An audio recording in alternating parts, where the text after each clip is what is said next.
कर्मा धर्मा का गीत है, आप लोग देखिए, सुनिए, लाइक सब्सक्राइब कीजिएगा। भाई बहन का गीत है।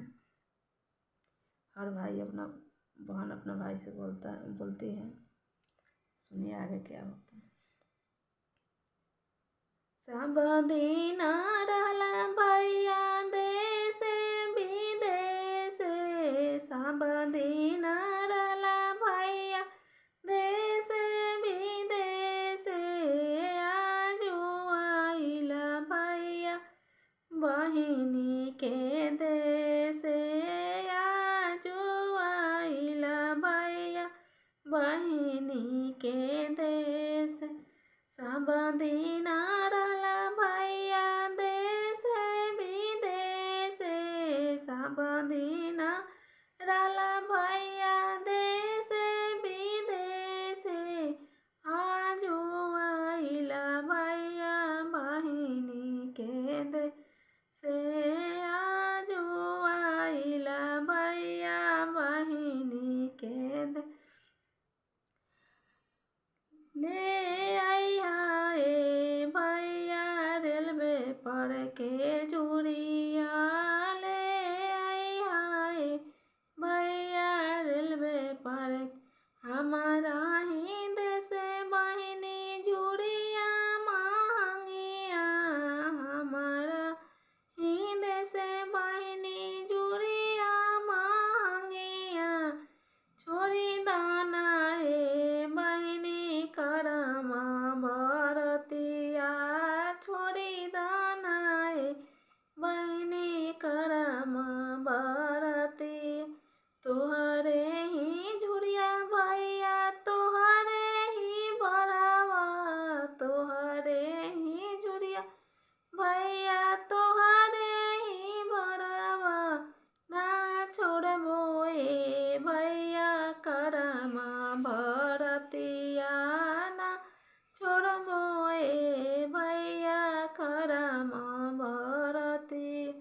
सब दिन रहला भैया देश विदेश, आजू आइल भैया बहिनी के देश, आजू आइल भैया बहिनी।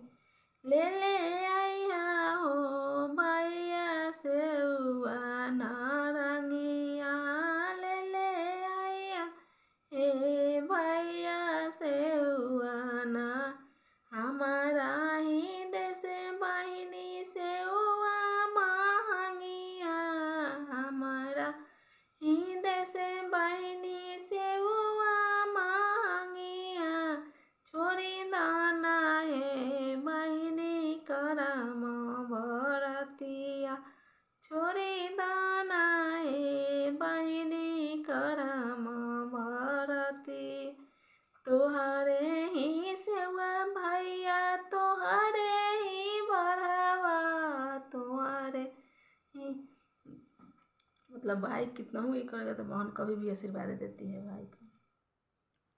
तोहरे ही सेवा भैया तोहरे ही बढ़ावा, ना छोड़बो ए भैया करमा बरतिया, ना छोड़बो ए भैया करमा बरती, तोहरे मिठैया भैया तोहरे ही बढ़ावा, तोहरे जे पनिया भैया तोहरे ही बढ़ावा, ना छोड़बो ए भैया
भर के जो